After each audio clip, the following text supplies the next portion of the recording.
Well, hello there, Minecrafters. Thanks for coming by. We're back in Diversity 2. You should recognize this place. Oh, spoilers, by the way. There's Qwerty.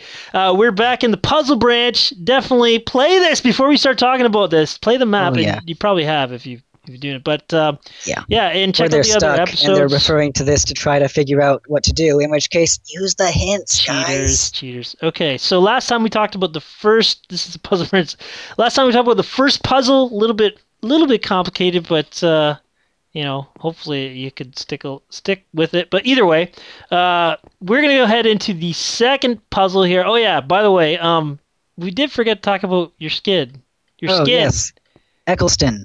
The Ninth Doctor. The Ninth Doctor of Doctor Who. Doctor Who. You are obsessed with that show. I'm not called Team Doctor Who with Mop or I am for a reason, I guess. I recently. Well, not recently. For a few months, I've been obsessed with Doctor Who as well, but strangely disappointed with after number 10 Doctor. Yeah, I don't really like the 11th that much either, but a lot of people do. I like the 12th. 12th's pretty cool. Mm-hmm. Okay, well, enough about Doctor Who. Talk to us in the comments about Doctor Who if you're a fan. But let's talk about this puzzle here. Indeed. How did you? What's with this? What did you come up with this one? Well, this is the second idea I had for a puzzle. Basically, there was an update around the time that I was working on the first puzzle, where the maps would properly stack in an item frame, and Hexalelf came out with a filter called Map It that lets you take pictures and convert them into maps. Now, originally what I was going to do, tying in with the non-Euclidean theme of the other thing, I was going to have a picture of like a Roadrunner type thing where you paint, the hallway on a wall, and then like the coyote. Oh yeah. Yeah. So I was thinking I'd do that, except then I realized I could actually make that the puzzle itself, as in a jigsaw puzzle. Right. So in this chest, you have a set of puzzle pieces, 25 of them. Mm-hmm. And I actually had to add some variation to make it match. But ultimately, the goal is simply put the puzzle pieces. Let's see if I can remember this. Put the puzzle pieces on the board. Oh, that's the wrong spot. Mm-hmm. Now I remember when I did this puzzle, I thought this was brilliant because has anybody done this before in Minecraft? I don't know, but that's probably just because it was kind of early when it was like the feature had just come out when I developed this. See that's the thing. This is pretty cool to be on in the map that is released at the beginning of these features and stuff because although a lot of features were added between the end of the development, and let's see if I can do this perfectly, between the end of the development and the actual release, there was a lot of features added, but so we adjusted for that at points and stuff. Yeah, but as much as we could. Okay, so you keep working on that puzzle. Yes, and while I do this... So, here's what I'm wondering about here. Why do I not fall on the floor here? Barriers, it helps reach the upper levels. Oh, so there was an actual purpose for having you up here, huh? Yes, because otherwise you had to just keep, jumping to reach the levels. Yeah. And it was a lot of misplacement, and it was very annoying. So that was actually Q Magnet's idea to add those barriers. So blame him.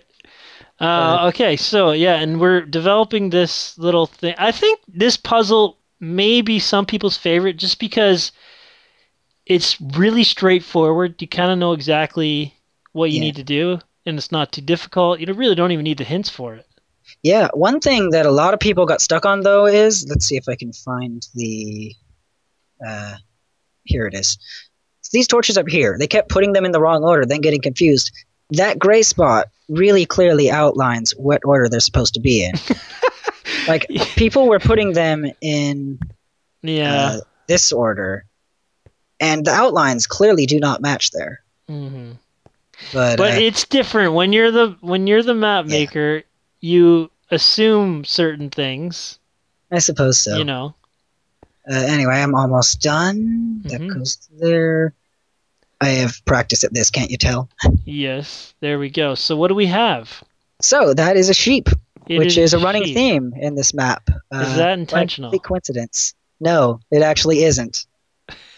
It's like half the puzzles involve sheep somehow, but it's just a total coincidence that they all do that. And I see you kept the quartz theme, which is great. What's with the stripes of stained clay? Just threw it together? Any idea behind that, or? Just to make it look more interesting, because when it's all quartz, it looks kind of boring. Yeah. So the quartz just kind of adds a little bit of different colors to the look. I didn't want it to be just too samey, you know. Right. One thing I couldn't modify, however, once I made this map, I couldn't modify anything past this point visually, because then the map would clash with the actual thing. And when you press this button, it checks the answer, and you know, it does the effect where the map disappears and it's replaced with a hallway. But a lot of people, when they pressed that button, turned around and didn't see the effect. Oh, I know. It is a cool effect. Now, just before we do that effect, how did you get this image here? How did you do that? Well, basically, I stood right in here where the reset puzzle thing is. Like, I built everything except for this wall, and I stood right there. And then I took a screenshot. And what I did with that screenshot was I carefully edited out a box that perfectly lined up with, because I had like a special material along the walls here so I could tell where the border was. And I carefully edited that, and I got a picture of a specific size. And then I took that in GIMP, right? And I specifically cut it up. And this was really difficult because there's a bug in GIMP, which is an image editing software, where rotation for regions sometimes doesn't work properly. But anyway, I cut it up like very meticulously. It took me like a day into all these little boxes. And then I independently rotated each one. And then I threw that all out and just tossed the whole picture in Texelel's map. 3 cheers for Texelel. Indeed. And actually, the result of that is you can actually cheat this puzzle. If we take, for instance, these two, then you can see, if you have your debug on or whatever, you can actually see the damage values. And the damage values increment as you go along the puzzle. So you can just solve it purely by damage values. And there were a couple people that did that, but props to them. Really? Who would figure that out? Yeah, you can do that. You have to press, like, I don't remember what keypad combo it is that turns it on. I think it's H or something. But yeah, F3 and H. Yeah, that. But yeah, you can see I do the numbers see that go now. up. 307, 308, and 313. Yeah. Okay, well, either way. I think this one was great. Now, how did you get, though, this picture? Because I know Texelel's filter, I haven't actually used it, but you just throw the image and it makes the stuff for you. But how did you, was this a screenshot? That was a screenshot. I took a screenshot from over here. I just pressed F1, took a screenshot, and trimmed it. Oh, so these, you actually had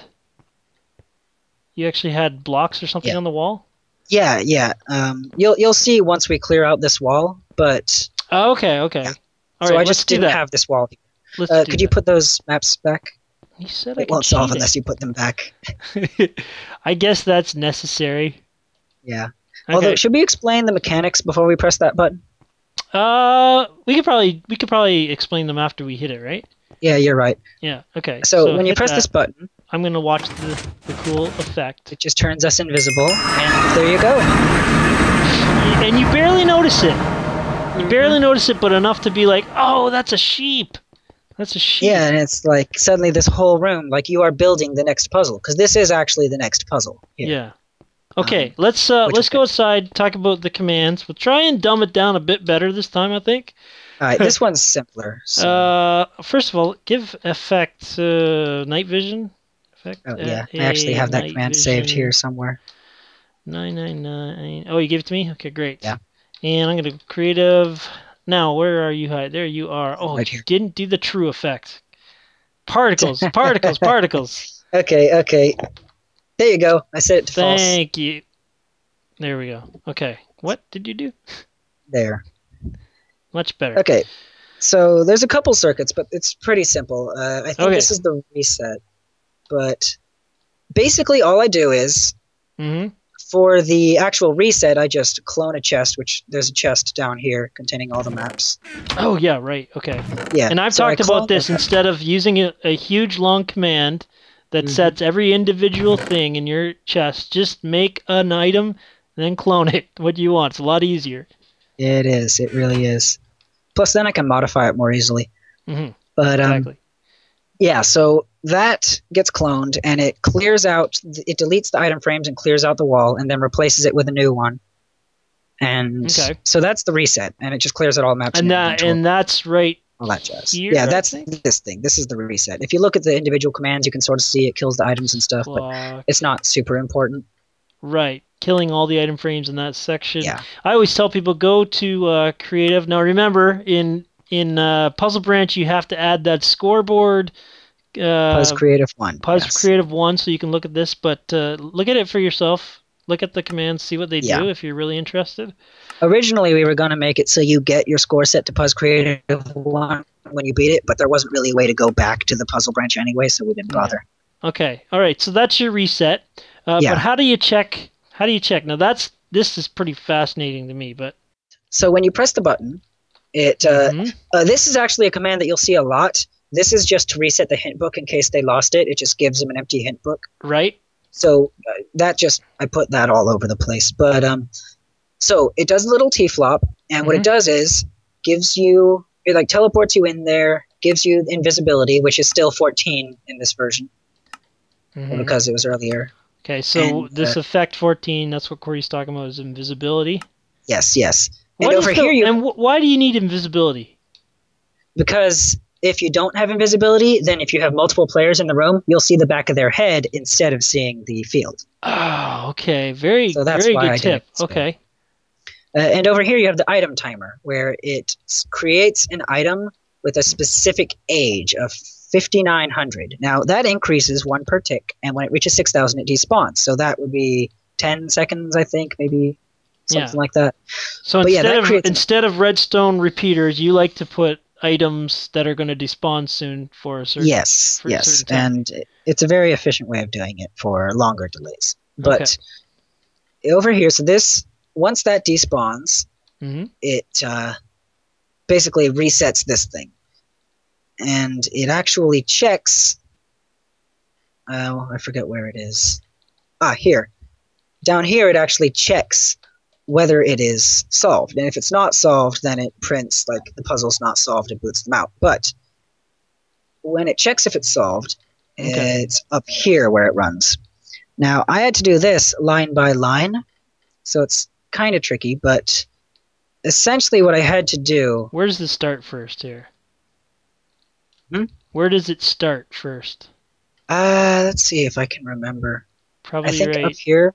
It starts here. This is where it sets, right on this block. Okay, so this is where, when it does its check to see if you have the right answers, there's a redstone block gets placed here and starts setting off this chain reaction of stuff. It's a big chain reaction. So first thing it does, on this top level, it sets all the ones down below to success count 0, which is like a reset. It makes sure that previous runs aren't interfering with this run. Right. And this is the really bad way to do it now, but whatever. So then it goes down, and this was actually a huge pain to do. But Djimusic actually helped me with his filters. I used his filters to do this. I'm gonna put his filters in the description for you guys. Yeah, definitely. It's personally, I prefer his filters over Texelow's filters, but that's just a personal thing. Anyway, they all have great uses. So yeah, they do. But it checks for rows, 5 rows, and it just checks that the item frame in that position is using the correct map. Okay, so you're testing for this block. Item damage 331. 331. Yeah. And that's the map, 331. So it checks that the correct map is in the block. Okay. And if they all are, then it goes on to the next stage. That's what the redstone torches are for. Yep. And then it keeps going until it finally checks the last row and activates the game finishing, which it activates a specific block which just removes the wall, and you've already seen that effect. So if at any time that you have one that's wrong, yes, then the comparator doesn't activate, and then the redstone torch stays on, which means the next stage doesn't activate. So how does it know to set you back if it doesn't? That timing, that item that's being timed? The timing thing. Yeah, the item timing. It sets you back regardless whether it happens or not. That happens independently of whether it's the right answer. So yeah, Okay. it always sets you back. And that's in case you, because originally I was going to make it so you just have to press the button a second time to set back, which still technically works. So you can press the button to get set back early. But for the most part, people just wait until the item timer. Because if multiple people got stuck in there, it was impossible to press the button and they got trapped. Okay, so basically, I thought this is really cool because checking for map items, I don't think that's ever been done before. And This was before we had a lot of the things that do this more efficiently. yeah, it's really awesome though. If I wanted to, nowadays, I could do this in one command. Oh, great. I would have to execute at each item frame if it has the correct. Actually, no, execute doesn't support that, does it? So never mind. I couldn't really. I'd have to do it in two commands. Either way, it worked great. But yeah. Anything else left about this little puzzle you want to talk about? Oh yes, actually, this is your contribution My contribution? over here. Oh, yes. Actually, you would be better explaining this than me. Oh, okay. And I've talked about this in a video, and I'll link this video in the description as well, just to clarify it. But we did have a problem because in adventure mode, when you take an item off the wall, it becomes a default item, and then you cannot place it back on the wall. And that's a problem if we broke the item frames, because we can't place items in item frames unless they're breakable.